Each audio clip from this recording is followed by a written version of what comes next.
I'm a physicist.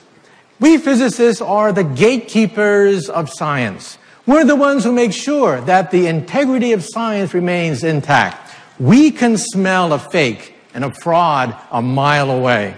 So one day, I get this press release from Toyota saying that they are going to debut the world's first commercial hydrogen fuel cell car. And I say to myself, no way. Come on, give me a break. Where's the catch? Where's the catch? I mean, if you think about it, in the physics world, we have a joke. And that is, every 20 years, somebody announces that 20 years from now, we'll have the first commercially available hydrogen fuel cell car. Well, I began to read the fine print. And then I began to see something different. There was something different with this press release. The press release said that this car has a range of 300 miles, an acceleration of 60 miles per hour in 9 seconds, refueling time 3 to 5 minutes. And my jaw hit the floor. And I began to realize, hey, this could be the dawn of the age of hydrogen. You know, historians have a word for it. When the old world order begins to break apart, when nations begin to collapse and there's a new world order emerging, historians say that we are, quote, present at the creation. And that's where we are today, present at the creation of a new age, the new age of hydrogen.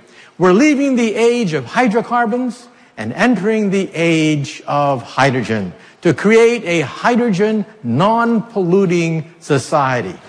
Take a look at world history. Back in ancient times, civilizations used fire and wood to release energy. And then 200 years ago, all of a sudden we exploited the power of coal. That set into motion steam power and the Industrial Revolution. All of a sudden we had locomotives that could span continents in a matter of days, not centuries. And then barely 100 years ago, we enter the age of oil.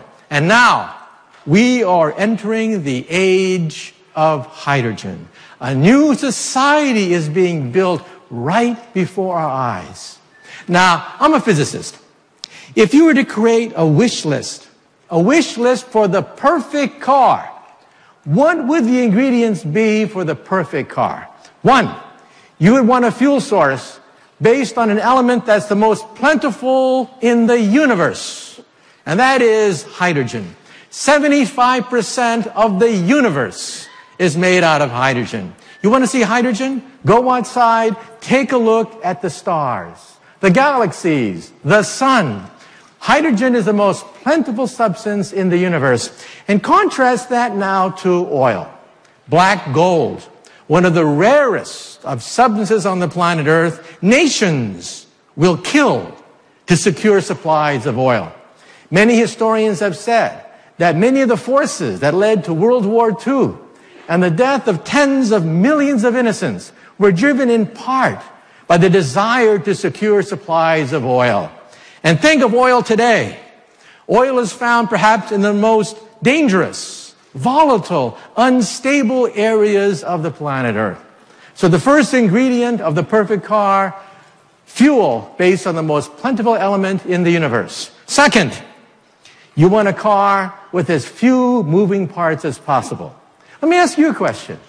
Why do cars break down? A simple question. Because cars have moving parts. You have pistons and cylinders, all sorts of moving parts, and you have wear and tear. Well, in a hydrogen fuel cell car, the engine has no moving parts whatsoever. And number 3, the third ingredient in the perfect car is the perfect car creates waste, exhaust, that's so pure, that's so refined, you can practically drink it. And that's what the hydrogen fuel cell car is all about. You take hydrogen, you take oxygen, you combine them, and you create water plus energy with no waste products other than water.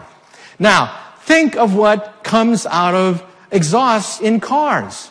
I was speaking in Shanghai just a few months ago, And as the plane landed in the Shanghai airport, all of a sudden your eyes began to water and sting because of all the pollution. And then when you opened the door and went outside, you could take a butter knife and cut right through the air pollution in Shanghai.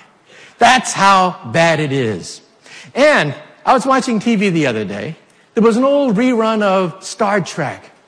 And the crew of the Enterprise lands on a primitive planet, a planet that's still mired in 20th century technology.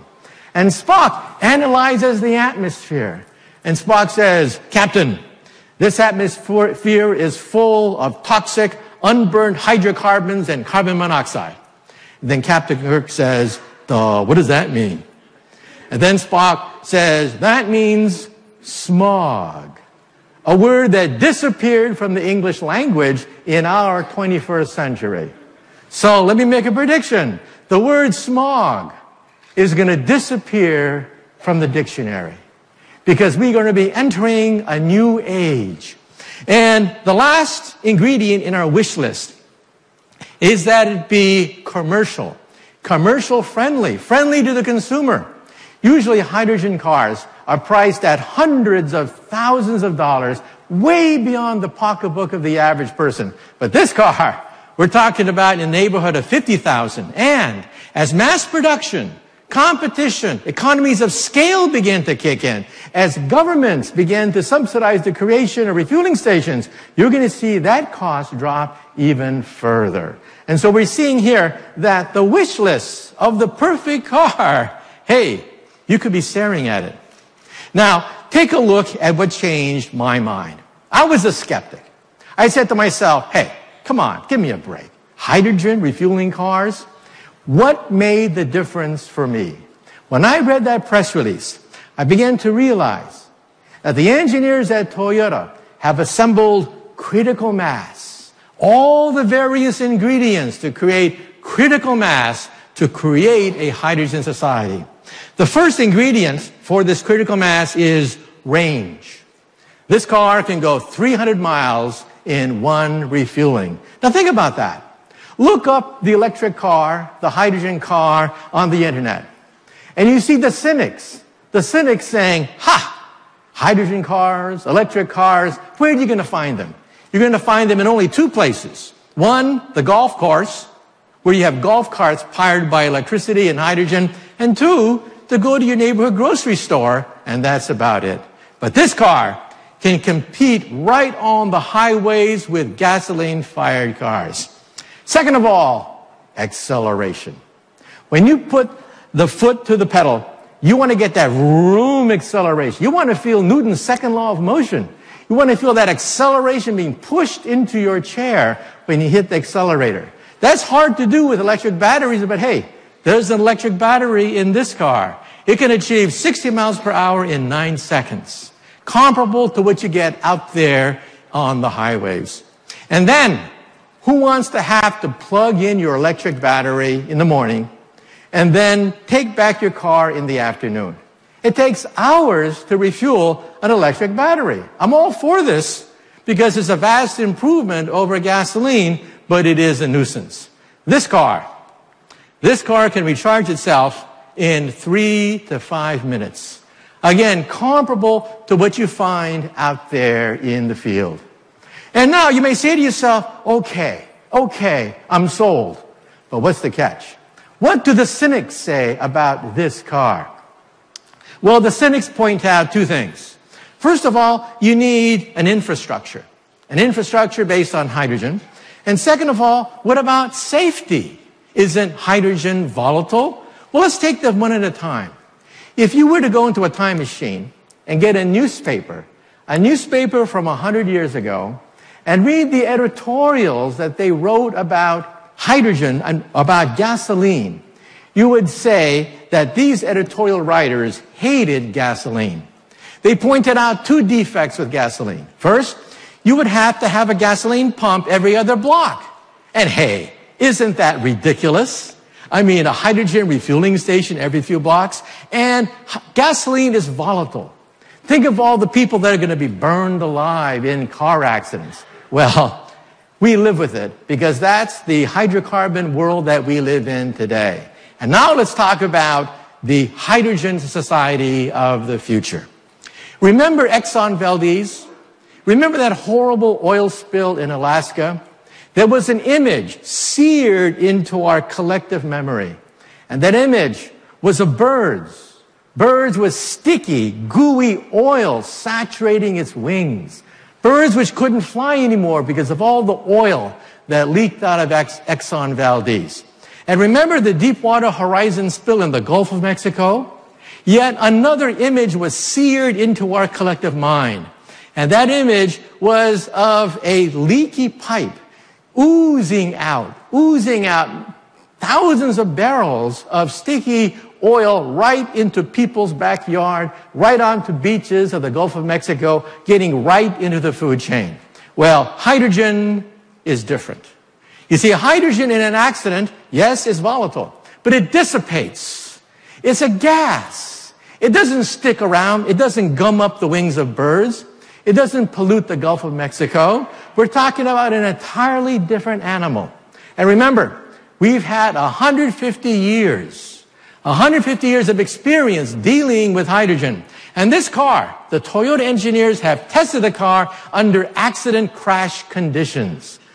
Hydrogen is no mystery. We've lived with hydrogen for decades, 150 years of testing with hydrogen. We've crashed hydrogen cars, and as I said before, hydrogen simply dissipates into the environment. What more could you want of a fuel packed with energy that is simply non-polluting? And let me say one more thing. Over 100 years ago, we had Thomas Edison and Henry Ford, who were actually good friends. They would take each other out to dinner. Their families knew each other socially. You'd think they'd be rivals. No, they collaborated. But one day, Edison and Ford made a bet. And that bet was, what would be the energy source that would drive the automotive future? Edison bet on the battery. Ford bet on gasoline. Well, what did the newspapers say? The newspaper said, no contest. Edison's going to win because gasoline, we all know that you're not going to have a refueling station every other block. We all know about the explosive nature of gasoline. Well, history has shown that collaboration perhaps is the key. Today, yes, we do have hydrocarbon cars, but we also have hybrid cars like the Prius. We also have electric cars, and now the hydrogen car. So we're talking about a game changer. Game changer that's going to change the landscape, not just of our lives, but perhaps the world of politics, the world of energy. And energy is at the very basis of all of modern society. So ladies and gentlemen, what I'm saying today is we are present at the creation of a hydrogen society, a non-polluting society that's going to perhaps one day vanquish global warming, the smog that gets into the atmosphere, the problems associated with the burning of hydrocarbon fuel.